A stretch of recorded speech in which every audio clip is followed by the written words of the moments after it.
Welcome to all of you. I am B Prajapati, Ankit English classes. साथियों, आज आप लोग इस सेशन में टेंस से संबंधित कुछ विशेष जानकारियां प्राप्त करेंगे इन वाक्यों के जरिए। ये जो वाक्य आप लोगों के सामने रखे गए हैं ये त्रुटिपूर्ण है, इनमें एरर्स हैं।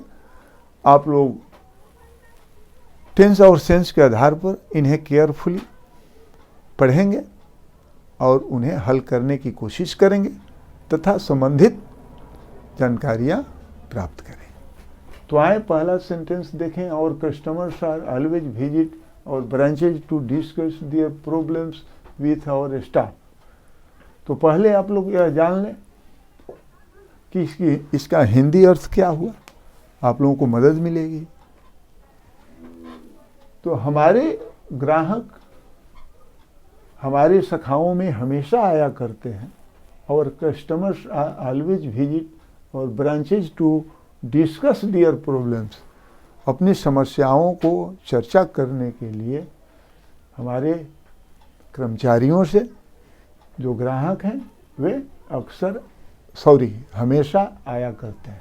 तो अब आप लोगों को हिंट मिल गया होगा, हाँ, इस कथन के बारे में, इस सेंटेंस के बारे में।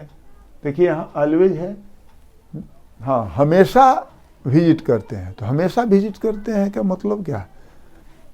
हाँ, कि ग्राहकों की आदत है हमेशा शाखाओं में आने की, अपनी समस्याओं के बारे में चर्चा करने की कर्मचारियों से। तो इससे आदत का भाव स्पष्ट झलक रहा है इन ग्राहकों का।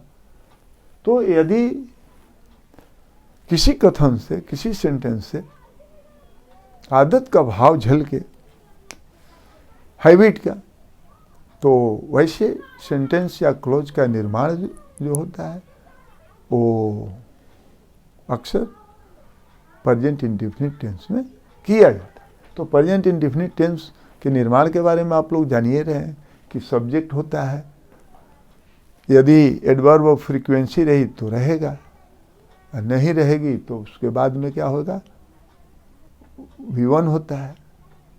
ठीक है, रहेगा तब तो एडवर्ब ऑफ फ्रीक्वेंसी रखेंगे, एडवर्ब ऑफ फ्रीक्वेंसी यदि होगी तो रखेंगे, तब उसके बाद में V1 होगा। नहीं रहेगी तो सब्जेक्ट के पास बाद V1 होता है, तब अदर वर्ड्स होते हैं। तो यहाँ देखें स्ट्रक्चर, आवर कस्टमर सब्जेक्ट हुआ, आर है यहाँ पर, उससे आगे बढ़ते हैं तो ऑलवेज है, उसके आगे बढ़ते हैं तो विजिट है।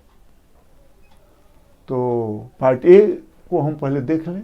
तो our customers are always visit. तो प्रेजेंट इंडेफिनिट टेंस के लिए तो सब्जेक्ट होना चाहिए, एडवर्ब ऑफ फ्रीक्वेंसी होना चाहिए, V1 होना चाहिए, जो कि है। सब्जेक्ट हो गया, एडवर्ब ऑफ फ्रीक्वेंसी हो गई, V1 विजिट हो गई। ठीक है, हाँ, क्रिया भी हो गई, V1 मुख्य क्रिया, और भी प्लूरल फॉर्म में प्लूरल सब्जेक्ट है, प्लूरल क्रिया भी हो गई, मेन वर्ब। तो यह जो आहार है यह तो सुपरफ्लुअस लग रहा है, इसकी कोई आवश्यकता नहीं है, तो ये सुपरफ्लुअस हुआ ना। तो एरर तो अब आप लोगों को मिल गई। क्या है? पार्ट ए में आर नहीं रहना चाहिए, आर को क्या कर दिया जाएगा, हटा दिया जाएगा, तब सेंटेंस सही हो जाएगा। Our customers always visit our branches to discuss their problems with our staff. चलें अब सेकेंड वन देखें। The roads are flooded because it has rained continuously for the last 2 days। तो इसमें अब देखें, हिंदी अर्थ जान लें, थोड़ा मदद मिलेगी। द रोड्स आर फ्लडेड, सड़कें बाढ़ की पानी से भरी हैं। क्योंकि अब आगे इसमें 2 क्लोजेज हैं, अब अगला क्लोज के बारे में जाने।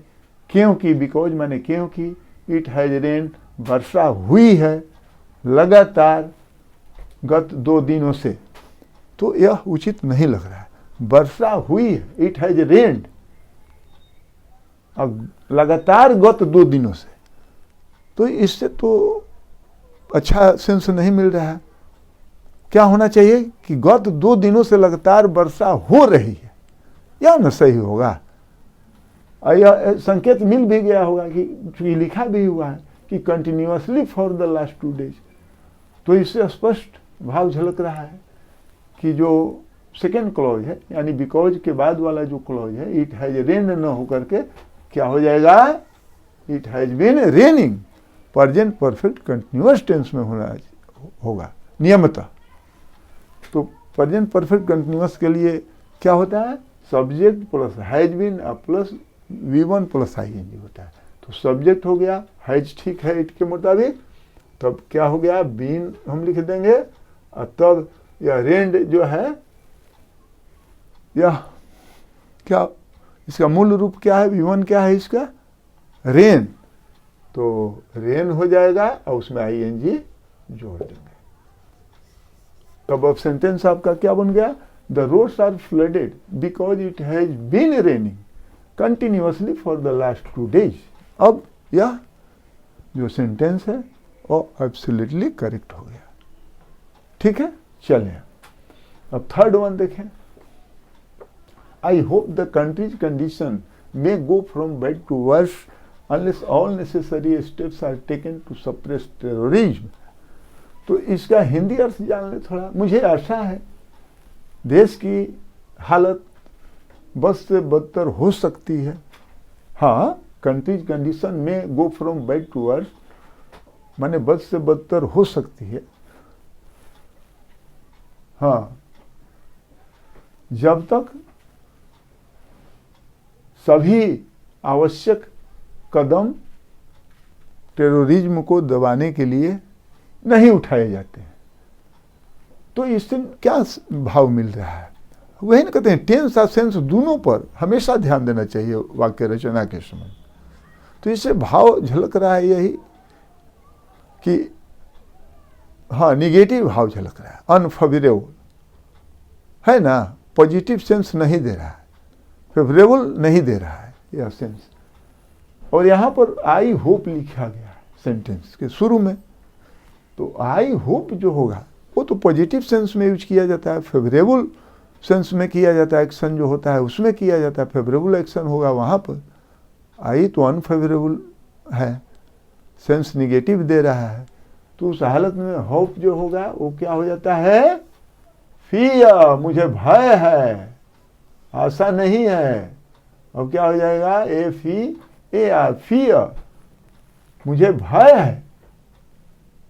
क्या भय है कि देश की स्थिति बद से बदतर हो सकती है यदि टेररिज्म को दबाने के लिए सभी आवश्यक कदम नहीं उठाए जाते हैं, चाहे नहीं उठाई जाएंगे।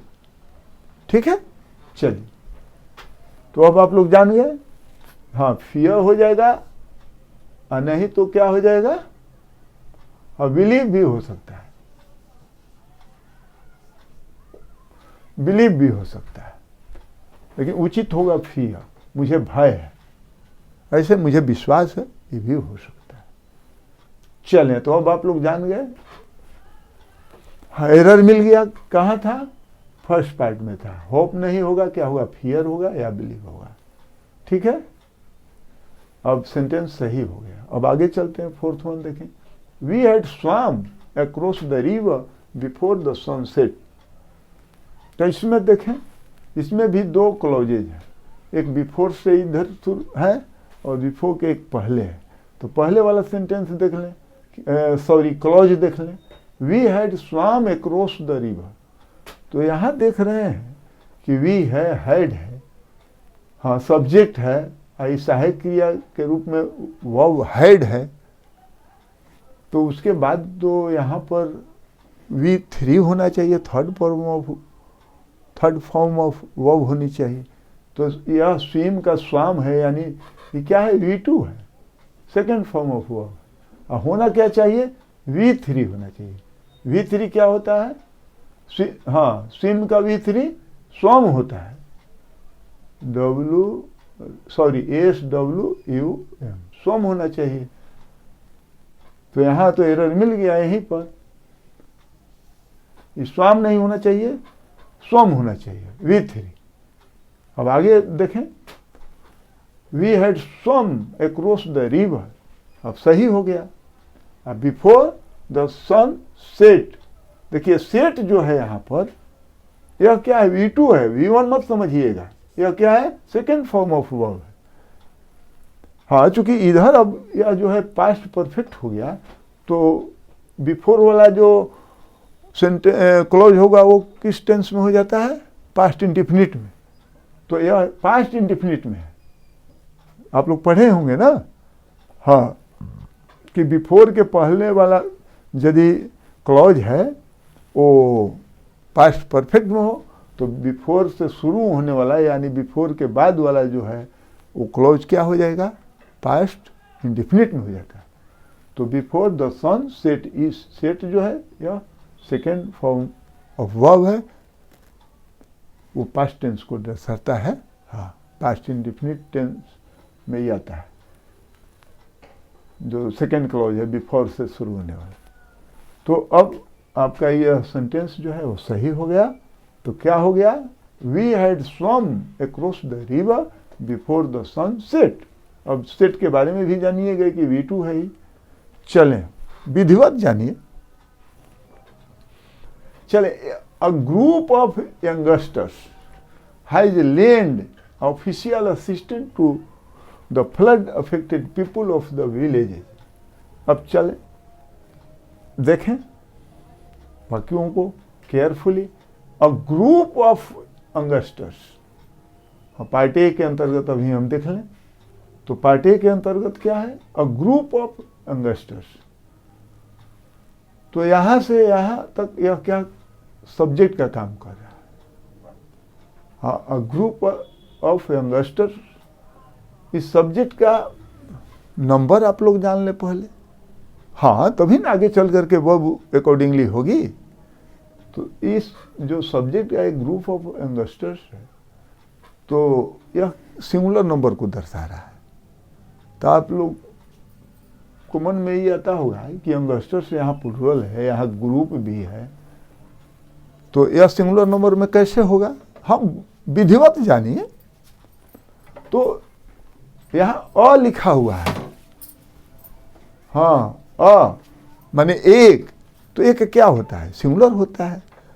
तो ये एक ग्रुप को दर्शा रहा है। हाँ, यंगस्टर्स का एक ग्रुप। हाँ, तो यहां पर अब जान गए होंगे कि यह सब्जेक्ट सिंगुलर नंबर में है। अब ग्रुप ऑफ यंगस्टर्स जो है वो सिंगुलर नंबर में है। तो आगे चलते हैं, अब उसके अनुसार वर्ब का नंबर रखना है। तो हैज जो है वो ठीक है, वो तो हैज है ही है, सिंगुलर नंबर में। तो singular subject singular helping verb हो गई। अब आगे चलते हैं। तो अब हैज के बाद में क्या होता है, V3 होता है। और यहाँ लैंड जो है क्या है, यह क्या है, यह V1 है। तो लैंड का V3 क्या हो जाएगा, हाँ V3 इसका क्या हो जाएगा, लेंट हो जाता है। चलिए, तो एरर तो मिल गया यहाँ, ये लैंड नहीं होना चाहिए, क्या होना चाहिए, लेंट होना चाहिए। अब आगे देखते हैं कि और एरर तो कहीं नहीं है। Official assistance to the flood affected people of the village. अब तो सब ठीक है, तो एरर मिल गया। एरर कहाँ था, V में था। क्या था, हाँ लैंड नहीं होना चाहिए, V1 नहीं होना चाहिए, V3 होना चाहिए, क्योंकि यह जो क्लॉज हो गया, हाँ यह सेंटेंस है, क्लॉज नहीं है, सॉरी। यह जो सेंटेंस है वह प्रेजेंट परफेक्ट टेंस के अंतर्गत है। तो प्रेजेंट परफेक्ट टेंस के अंतर्गत subject plus helping verb plus V3 होता है। तो वही लैंड V1 है, जिसका V3 लेंट हो जाए। अब तो विधिवत आप लोग जान गए होंगे, कोई दिक्कत नहीं। चलिए अब छठा देख लें। The CM said that his party will not repeat mistakes done by the previous government. अब देखें यहाँ से, चलें शुरू से। हम पहले फर्स्ट पार्ट को देख लें। द CM said, तो द CM said का टेंस क्या है, हाँ पास्ट इंडिफिनिट है ना। द CM said, हाँ इस सेंटेंस या इस सेंटेंस का जो टेंस है वो क्या है, पास्ट इंडिफिनिट है। तो जब पास्ट टेंस में रिपोर्टिंग वर्ब हो, आप लोग नरेशन में पढ़े होंगे, तो रिपोर्टेड स्पीच के टेंस में भी परिवर्तन हो जाता है अकॉर्डिंगली। हमेशा नहीं, ऑलवेज नहीं, कुछ अपवादों को छोड़ दिया जाए तो। हाँ, वो बताएंगे वो क्या अपवाद होते हैं, वो विधिवत चर्चा करेंगे हम नरेशन वाले चैप्टर में। लेकिन यह जान लें कि हाँ, क्यों कि यहाँ पर सेड है, आगे दैट भी न है, उसको तो ध्यान में रखना है। तो द सीएम सेड दैट, तो अब जो रिपोर्टिंग वर्ब का जो टेंस है वो पास्ट टेंस में है, तो रिपोर्टेड स्पीच का भी जो टेंस होगा वो पास्ट टेंस में हो जाएगा। सेंटेंस जो है यह भी पास्ट टेंस में हो जाएगा। तो दैट है, ठीक है, ही, चलिए अब दैट के बाद में सेकेंड क्लॉज, इसमें भी दो क्लॉजेज हैं। हाँ, अब दैट से जुड़ गया तो दैट जो है क्या है, ये कनेक्टर है। अब उसके आगे वाले क्लोज के बारे में देखते हैं। तो ये क्लोज भी क्या होना चाहिए, पास्ट टेंस में होना चाहिए, क्योंकि दैट के पहले वाला जो क्लोज है वह पास्ट टेंस में है। तो यहाँ हिज पार्टी सब्जेक्ट हो गया।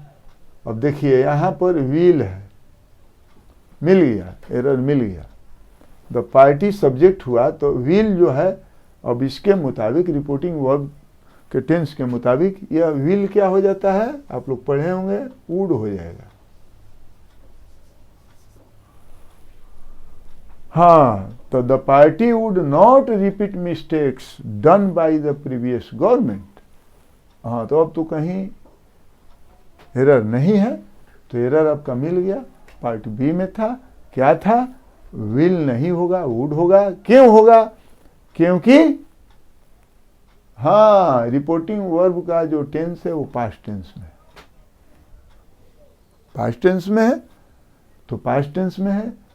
और दैट से जुड़ा हुआ है, कनेक्टर यहाँ दैट है। हाँ, कनेक्टर की भी प्रधानता है, ये भी जान लीजिए। और दैट से यहाँ जब जुड़ा हुआ है तो उसके बाद वाला जो क्लॉज होगा वो भी पास्ट टेंस में होगा, तो वही विल है वो वुड हो जाएगा। ठीक है, तो साथियों,